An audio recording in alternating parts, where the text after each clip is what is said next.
Hi dear friends, cute kitchen വേൾഡിലേക്ക് എല്ലാവർക്കും സ്വാഗതം. ഇന്ന് ഞാൻ എല്ലാവർക്കും ഇപ്പോൾ നവരാത്രി പൂജയൊക്കെ അല്ലേ, അപ്പോൾ ചിലരൊക്കെ നോൺ വെജ് കഴിക്കാത്തവരുണ്ട്. അവർക്ക് പിന്നെ കുട്ടികൾക്ക് പ്രത്യേകിച്ചും ഇഷ്ടപ്പെടില്ല. ചില കുട്ടികൾ നോൺ വെജ് നിർബന്ധം. അങ്ങനെയുള്ളവർക്ക് പെട്ടെന്ന് ഉണ്ടാക്കി കൊടുക്കാറുണ്ട് നല്ലൊരു ഡിഷാണ് ഞാൻ ഉണ്ടാക്കുന്നത്. ഫുഡാണ് ഉണ്ടാക്കാൻ പോകുന്നത്. അത് ഞാൻ ഒരു ഗ്ലാസ് അരി, ഇത് ബസ്മതി അരിയാണ്. ബസ്മതി അരി വേണമെന്ന് നിർബന്ധമൊന്നുമില്ല. പൊന്നി അരിയോ വെറും പച്ചരിയോ എന്ത് വേണമെങ്കിലും ഉപയോഗിക്കും. ഞാൻ ബസ്മതി അരി ഉള്ളതുകൊണ്ട് അത് എടുത്തുന്നേ ഉള്ളൂ. ഈ കുക്കറിലോട്ട് ഇടുകയാണ്. അപ്പം ഞാൻ ഒരു ഗ്ലാസ് അരിയാണ് എടുത്തിരിക്കുന്നത്. അത് ഞാൻ 3 ഗ്ലാസ് വെള്ളമാണ് പൊഴിക്കാൻ പോണത്. പക്ഷെ അത് നോക്കണം കേട്ടോ, ചില അരിക്ക് പെട്ടെന്ന് വേവ് ഉണ്ടാവും, അത് നമ്മൾ നോക്കണം. ഞാൻ അതേ ഗ്ലാസ്സിന് 3 ഗ്ലാസ് വെള്ളം ഒഴിക്കുകയാണ്. ഒരു 1/4 ടീസ്പൂൺ ഉപ്പിട്ട് തൽക്കാലത്തേക്ക്, പിന്നെ നമുക്ക് ആവശ്യത്തിന് ഉപ്പിടാം. കുക്കർ ഒരാവി വന്നപ്പോൾ ഞാനത് ഓഫാക്കിയിട്ടിരിക്കുകയാണ്. ആവി മുഴുവൻ പോയിട്ട് ഇത് എടുക്കാൻ പാടുള്ളൂ, വെയിറ്റ് എടുക്കാൻ പാടുള്ളൂ. നമുക്ക് ഇത് നോക്കാം. ഇതിപ്പോൾ കറക്റ്റ് വേവാണ്, കണ്ടോ? ഈ കറക്റ്റ് വേവാണ്. വെള്ളം ഒഴിച്ച് കഴിഞ്ഞാൽ ഈ വേവേ പാടുള്ളൂ, അധികം വേവരുത്. ഇത് നമുക്ക് ചീനിച്ചട്ടി അടുപ്പത്ത് വെച്ചിട്ടുണ്ട്. ഞാനിതിലേക്ക് എണ്ണയാണ് ഒഴിക്കേണ്ടത്, നല്ലെണ്ണയാണ് ഒഴിക്കേണ്ടത്, എള്ളെണ്ണ.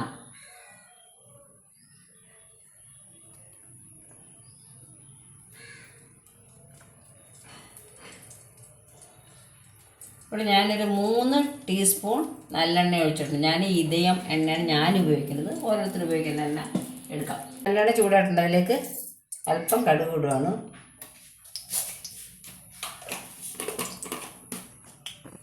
കടുക് പൊട്ടട്ടെ. ശബ്ദം. ഇനി നമുക്കിതിലേക്ക് കുറച്ച് ഒരു 2 ടീസ്പൂണോളം വരും കപ്പലണ്ടി. അത് നമ്മുടെ ആവശ്യത്തിന് ഇഷ്ടം പോലെ ഇടാം, എത്ര വേണമെങ്കിലും ഇടാം. ഞാനിപ്പോൾ ഇവിടെ 2 ടീസ്പൂണാണ് ഇടുന്നത്. കപ്പലണ്ടിയാണിത്.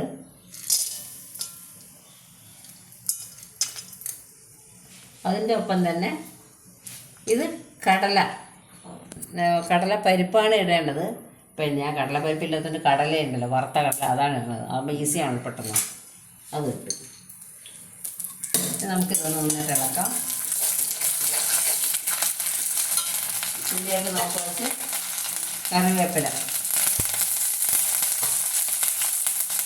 ഇട്ട് ഫ്ലെയിം ചെറുതാക്കി കൊടുക്കാറുണ്ട്. ഞാൻ ഈ ചോറ് ഇതിലോട്ട് ഇടുകയാണ്.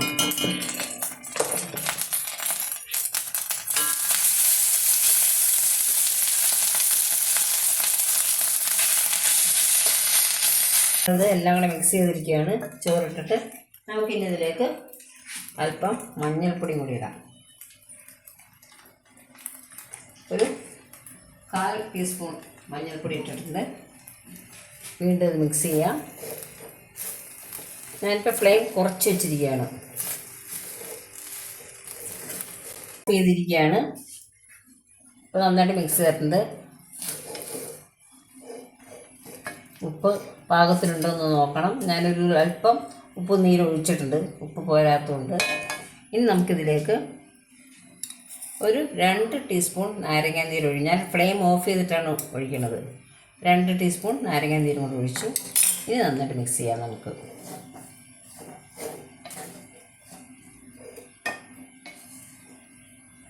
സ്വാദൊക്കെ ഉണ്ടോയെന്ന് ഇപ്പോൾ നോക്കാം നമുക്ക്.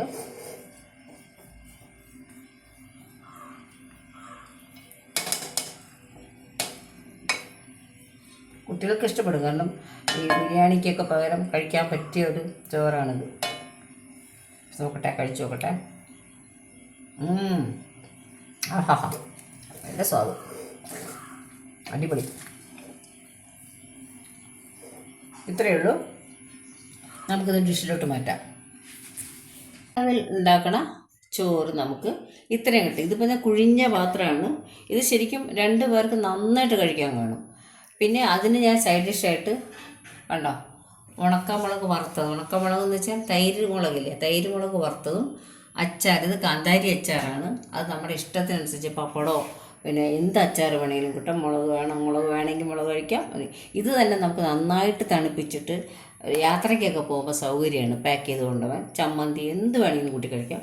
വളരെ സ്വാദുള്ള ഒരു ചോറാണ്. പെട്ടെന്ന് മാക്സിമം ഒരു 15 മിനിറ്റ് ഉണ്ടെങ്കിൽ നിങ്ങൾക്ക് ഇത് തയ്യാറാക്കി എടുക്കാൻ പറ്റും. എല്ലാവരും ട്രൈ ചെയ്ത് നോക്കൂ. നവരാത്രി ആകുമ്പം നമ്മൾ നോൺ വെജ് കഴിക്കാതെ വ്രതം എടുക്കുന്ന കുട്ടികൾക്കൊക്കെ ഇങ്ങനെ മാറ്റി മാറ്റി പലതരം റൈസുകളുണ്ട്, നമുക്കിത് മാറ്റി മാറ്റി കൊടുക്കാം. എല്ലാവരും ട്രൈ ചെയ്യണം. ഇത്രയും നേരം കണ്ടതിന് എല്ലാവർക്കും നന്ദി.